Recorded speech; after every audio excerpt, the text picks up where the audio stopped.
In this video, I'll show you how to edit the preferences and queue settings in VersaWorks 6. Now, the value of setting preferences in this program is it will allow us to change some minor details about the interface to best suit our workflow. The value of setting queue properties is it will allow us to save some time in the job setup process moving forward with similar jobs. Starting off with the Preferences options, I will navigate to the Edit tab and select Preferences. In the General tab, I will start by changing our units from metric to imperial. And below that, we have a number of monitor proofing options.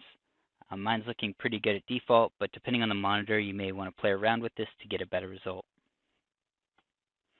Below that, we have a queue identifier option. See these small characters in the corner of our job list. We can turn those on and off with this. And we can set a number of max concurrent rips below that. So this is how many files can rip at the same time. I'm going to default this to the maximum number of devices compatible with the program. Below that, we have ink warnings. This is where we can set a reminder to check our ink levels, and I'd highly recommend leaving this checked so we have a bead on where ink levels are at with our printers. Below that, we have an option to allocate different amounts of memory to the rip process. By default, I'm going to leave mine where it is, but depending on the files you're ripping, you may want to move this around. Jumping up to the Roland tab, you'll want to check that updates, that your software is checking for updates automatically and will notify you. I'd highly recommend this because we will periodically update the program and you will see things like added features, bug fixes, and it will ensure you're on the most stable version of the program. Below that, we have a number of higher level options for updates. I'm going to leave this at default and move on to our multiple printer support tab. If you are working with multiple printers connected to one instance of the program, you'll see multiple tabs here and multiple job lists. By default, it will show all jobs for all printers, but to clean up the interface a little bit, I like to use show jobs for selected printer only.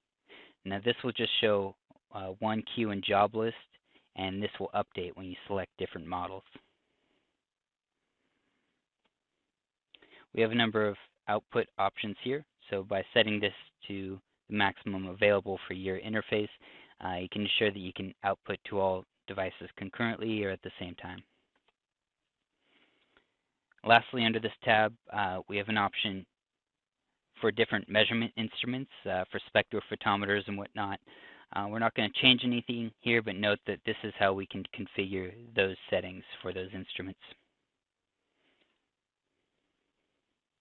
All right, now before we jump into the QA settings, I want to quickly point out the Media Explorer tab.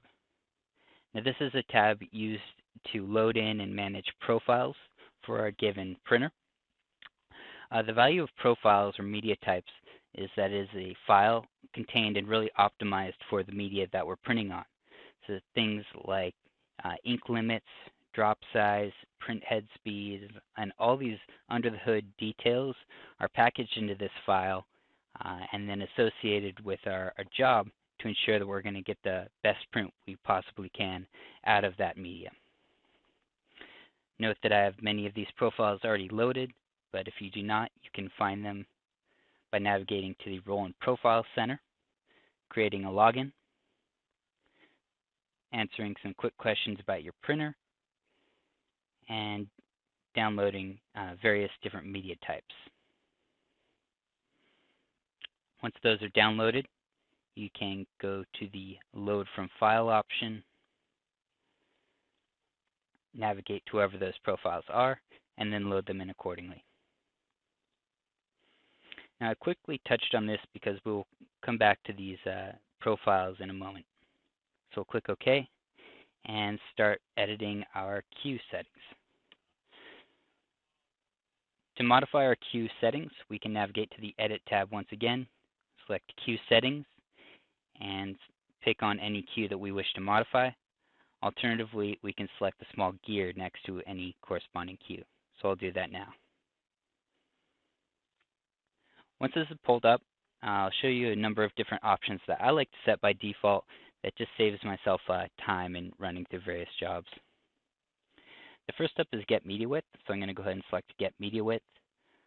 By default, this will be set to the maximum print area of the machine, but by setting this, we're going to get a closer approximation to what a job setup would be typically, so we're not going to leave any room for images to get cropped.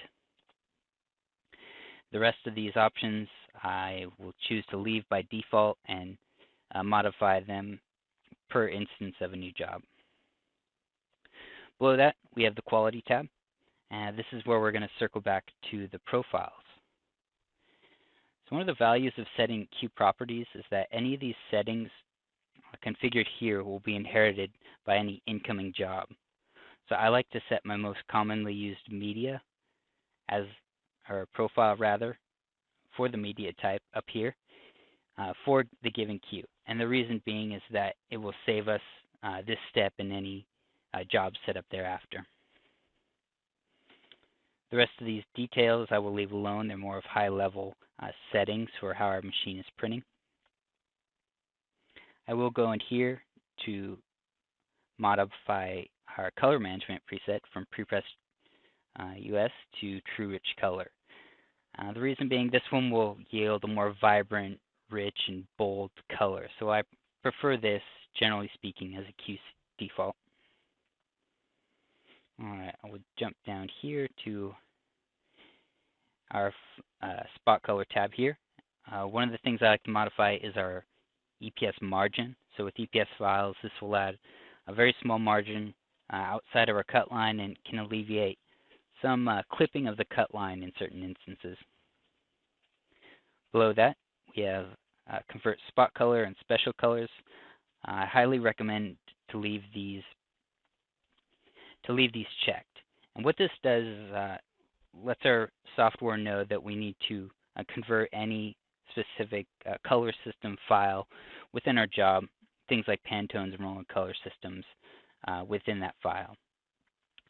If the file doesn't contain any of that data, it will just default to disregard this information. But it's one of those settings that you'll want to have set on rather than off. There are a number of different options here below that we can set up, but this really concludes it for my recommended queue settings on this instance. So at this point, I'll go ahead and click OK. And to demonstrate how this affects incoming jobs thereafter, I'm going to go ahead and load in a file. So now we see that file loading into our queue here. It's been processed, and I'm going to double click it. Now remember those job settings, those queue settings rather, that we just set? We'll note that they are all inherited by default in the program now. So we see our media width, our media type, our color management setting, our conversion of spot colors, and even that Eps margin. So again, most of these options can be configured per job, but this will just save a few steps in the setup process moving forward. So hopefully these few tips on preferences and queue settings will help tune the interface to the workflow that you are going through, and happy printing.